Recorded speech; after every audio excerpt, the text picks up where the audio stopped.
नमस्कार दोस्तों, मैं विवेक एक बार फिर से अपने YouTube channel stock trading technique पर आपका हार्दिक स्वागत करता हूं। दोस्तों, अगर आज के सेशन को आपने देखा तो अच्छा बड़ी मूवमेंट के साथ हम ये कह सकते हैं निफ्टी ने ऑल टाइम हाई के ऊपर क्लोजिंग दिखाई है। और अगर मेरी परफॉर्मेंस को एनालाइज किया है तो मुझे यकीन है कि आपको बहुत अच्छे रिजल्ट्स देखने को मिले होंगे जो मैंने आपके साथ पिछली वीडियो में डिस्कस किए थे। अब कल के सेशन 2 दिसंबर के लिए क्या पॉसिबिलिटीज़ बनती हैं, चलिए एक बार उसको एनालाइज करते हैं। एच की बात कर रहा हूं मैं, हिंदुस्तान पेट्रोलियम। अगर आज के सेशन को आप देखेंगे तो मैंने कल की वीडियो में भी बोला था कि जो नीचे का प्राइस है, हमारी सपोर्ट है 20 दिन की मूविंग एवरेज है, स्टॉक ने उसको छुआ था कल के सेशन में भी। कल का सेशन कहने का मतलब है मेरा फ्राइडे के सेशन। और आज भी हम उसी को लो लगा के वहाँ पे सपोर्ट लेके वापस हमने बाउंस दिखाया और 212 के आसपास की क्लोजिंग आई है। देखिए 212.75 212.75 एक 9 दिन की मूविंग एवरेज है।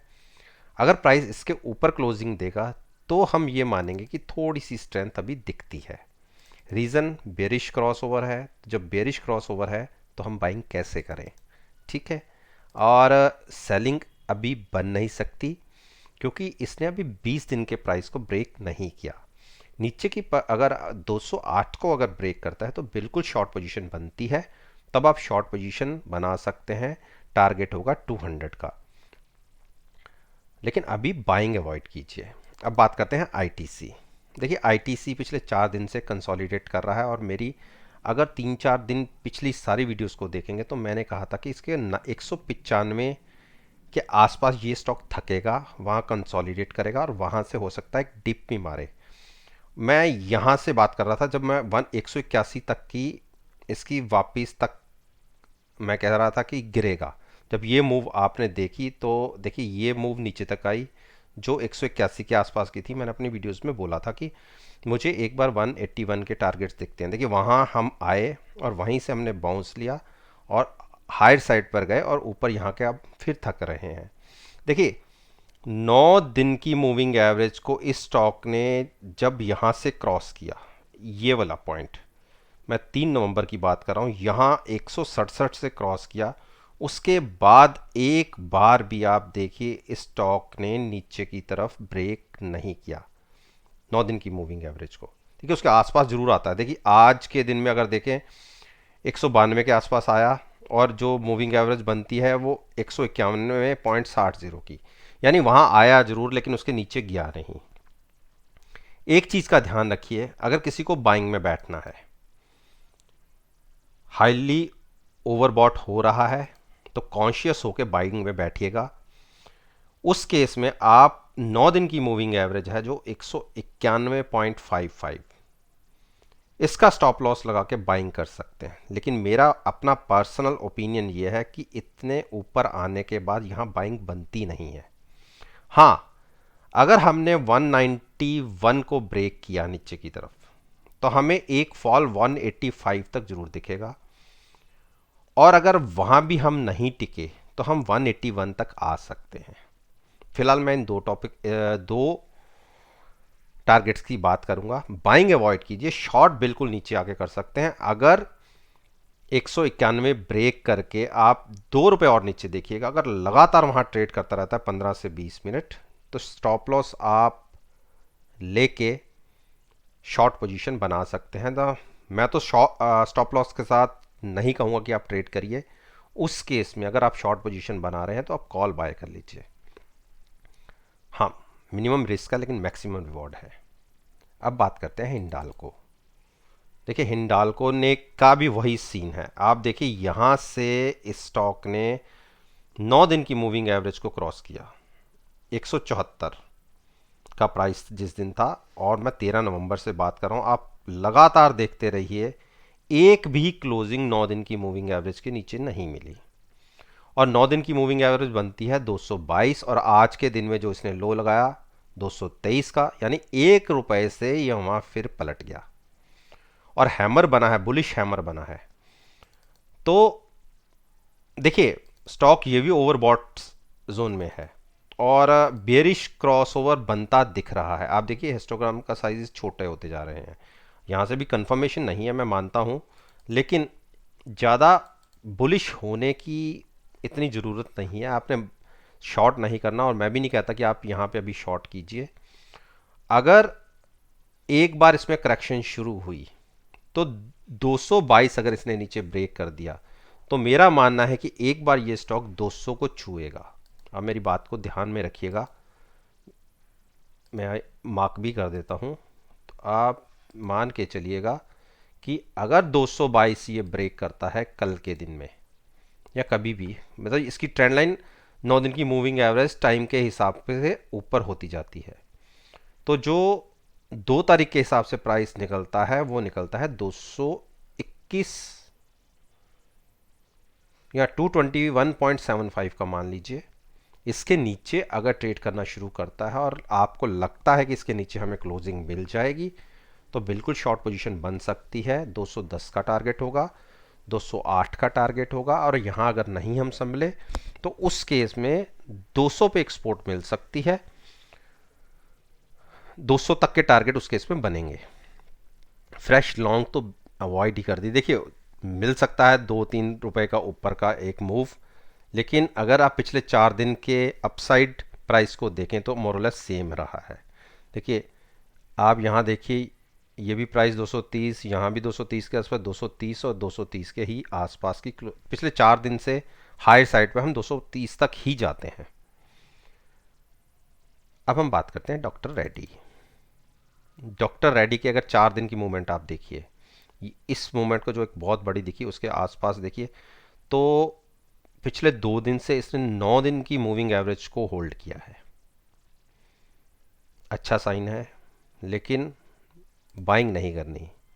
बुलिश क्रॉसओवर जरूर है, लेकिन वॉल्यूम्स क्रिएट नहीं हो रहे। अब मैं वॉल्यूम्स की बात करता हूँ। देखिए ये वॉल्यूम्स देखिए, नॉर्मल ये वॉल्यूम्स है, और देखिए वॉल्यूम्स नीचे ही हैं। एवरेज वॉल्यूम ये लाइन है।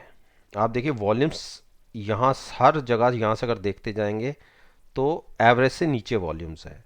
तो जब तक वॉल्यूम्स जनरेट नहीं होंगे एक बड़ी मूव की तैयारी हो नहीं रही। और जहाँ क्लोज आएंगे, देखिए 4827 के आसपास की क्लोजिंग हमें मिली है। मैं यहाँ से शॉर्ट करने के लिए नहीं बोलूँगा, रीज़न है बुलिश क्रॉस ओवर है, लेकिन बाइंग भी कैसे कर दें, क्योंकि बिल्कुल स्पोर्ट के ऊपर खड़ी है। यहाँ से अगर ये स्पोर्ट टूटा तो इस स्टॉक के अंदर 4650 के टारगेट्स भी दिख जाएंगे। यहाँ से 200 पॉइंट नीचे की मूव दिख सकती है। इसीलिए मैं बाइंग अवॉइड करने के लिए बोल रहा हूँ। बाइंग बनेंगे हम बिल्कुल करेंगे अगर एक बार 4860 के ऊपर ट्रेड होना शुरू हो। 4860 के ऊपर की अगर क्लोजिंग मिलती है तो हम मान सकते हैं कि एक थोड़ा सा इसमें स्ट्रेंथ दिख रही है। अदरवाइज बाइंग भी अवॉइड कीजिए, और शॉर्ट के भी प्राइसेस नहीं है। अब बात करते हैं हम सिप्ला की। सिप्ला ने एक मूव दिखाई है, अच्छी मूव दिखाई है, क्लोजिंग भी ठीक आई है, और बुलिश क्रॉसओवर ये होता है। देखिए सिग्नल बुलिश क्रॉसओवर तो बिल्कुल बाइंग कर सकते हैं बिना किसी घबराहट के। 750 का स्टॉप लॉस लेके या 746 का स्टॉप लॉस लेके कल के दिन में अगर हम ऊपर खुलते हैं तो बिल्कुल बाइंग कीजिए। टारगेट होगा 767 का। 767 के ऊपर प्राइस जाता है तो फिर टारगेट बड़े हो जाते हैं 797 के। तो शॉर्ट बिल्कुल नहीं। भारतीय इन्फ्राटेल को तो ट्रेड ना ही करिए तो ज़्यादा अच्छा है। पिछले 5-6 दिन की मूवमेंट देख लीजिए, एक साइडवेज एक सेम प्राइस के आसपास कंसोलिडेट कर रहा है, तो इसमें मैं अभी कोई ट्रेडिंग व्यू जनरेट नहीं करूँगा। भारती ने देखिए क्या मूव दिखाई है, जहाँ खुला वहीं से वन वेव मूव। उसका मेन रीज़न भी था, कुछ कंपनीज ने अपने कुछ डाटा प्लान्स के अंदर इजाफा किया है, तो हो सकता है कि ये भी अपने प्लान्स के अंदर इजाफा करे तो उससे एक इसके रेवेन्यूज़ में अच्छा फ़र्क देखने को मिलेगा। उसी वजह से ये हाई साइड पर क्लोजिंग आई है। तो अभी देखिए एक एकदम से टर्न अराउंड तो ज़रूर हुआ है, लेकिन बुलिश क्रॉसओवर नहीं है। तो और वॉल्यूम भी देखिए कुछ खास नहीं है, नॉर्मल से थोड़े से वॉल्यूम ज़्यादा है। ऐसे वॉल्यूम्स नहीं हुए देखिए जैसे ये वॉल्यूम्स हुए थे। ऐसा वॉल्यूम आपको देखने को नहीं मिला आज के दिन में, जबकि इतनी अच्छी बढ़िया न्यूज़ थी। तो इसीलिए मैं कह रहा हूँ, तो कॉन्शियस होके अभी ज़्यादा एग्रेसिव होके बाइंग करने की ज़रूरत नहीं है। आप साइड पे रहिए, एक कैंडल ऐसी जनरेट होने के बाद हम बाइंग नहीं करेंगे। हाँ, अगर हम फिर से नीचे की तरफ जाते हैं तो हम 466 के ऊपर शॉर्ट जरूर करेंगे। अभी बाइंग अवॉइड करते हैं। बजाज फाइनेंस बजाज फाइनेंस ने आज थोड़ी सी थकावट दिखाई है, नीचे की तरफ क्लोज हुआ है। और इसके ट्रेंड, इसकी लाइन को भी देखिए, जब से 9 दिन की मूविंग एवरेज क्रॉस की है तब से इसको ब्रेक नहीं किया, वन वे मूव रही है। अब कंसोलिडेट कर रहा है और देखिए बेयरिश क्रॉस ओवर देने की तैयारी। यानी जब हमें बेयरिश क्रॉस ओवर का सिग्नल मिलेगा तो हम मान के चलिए 4710 का लाइन ब्रेक करेंगे।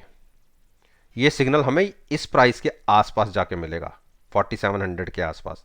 तो जब तक ये 4700 ब्रेक ना करे शॉर्ट मत करिएगा। और अगर करंट प्राइसेस के आसपास शॉर्ट करें, देखिए बियरिश क्रॉसओवर की कोशिश होनी शुरू हुई है, ये देखिए। और हाईली ओवरबॉट है आरएसआई भी 75 के आसपास। तो अगर किसी ने यहीं से शॉर्ट करना है तो उसके लिए तो मैं एडवाइस करूंगा आप 4850 वाली कॉल बाय करके यहां से शॉर्ट कर सकते हैं। अदरवाइज अगर ट्रेंड रिवर्सल देखना चाहते हैं तो वो 4700 के नीचे दिखेगा आपको, तो आप वहां शॉर्ट कर लीजिए। जब कॉल बाय करके शॉर्ट यहां करना चाहते हैं तो यहां भी कर सकते हैं। लॉन्ग्स को अवॉइड कीजिए। अब बात करते हैं हम अरविंदो फार्मा। अरविंदो फार्मा ने एक हायर साइड की क्लोजिंग और अच्छी क्लोजिंग कह सकते हैं। कल की जैसे एक बेरिश गिरावट थी, और कल के अगर क्लोजिंग के हिसाब से देखें तो मुझे एक बड़ी गिरावट दिख रही थी। उस केस में मुझे लगता था कि हम 9 दिन की मूविंग एवरेज ब्रेक कर सकते हैं, लेकिन जैसी कल की क्लोजिंग मिली, आज की ओपनिंग और आज का ट्रेंड बिल्कुल उसके ऑपोजिट। कल जो हमने हाई लगाया आज हमने वहां क्लोज दिया 900 की क्लोजिंग, जो मेरी सोच के बिल्कुल विपरीत गई है।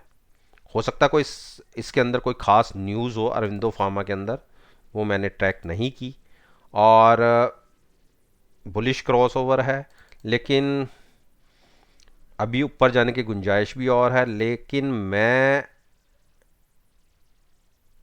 स्टॉप लॉस आसपास कुछ दिखता नहीं है, और अगर स्टॉप लॉस लेना है तो आपको 885 का लेना पड़ेगा। आप बिल्कुल बाइंग करके चल सकते हैं 885 के स्टॉप लॉस। कोई बड़ा स्टॉप लॉस तो बनता है 865 के आसपास, तो इतना बड़ा लॉस हम नहीं देखेंगे। अगर गिरावट दिखने को मिली तो हम 886 के स्टॉप लॉस के साथ बाइंग कर सकते हैं। लेकिन मैं अगर बाइंग करूंगा तो मैं पुट खरीद के बाइंग करूंगा, ना कि स्टॉप लॉस के साथ, क्योंकि मेरा काम करने का नज़रिया और तरीके का है। मैं मिनिमम रिस्क और मैक्सिमम रिवॉर्ड की स्ट्रेटजी अपनाता हूं।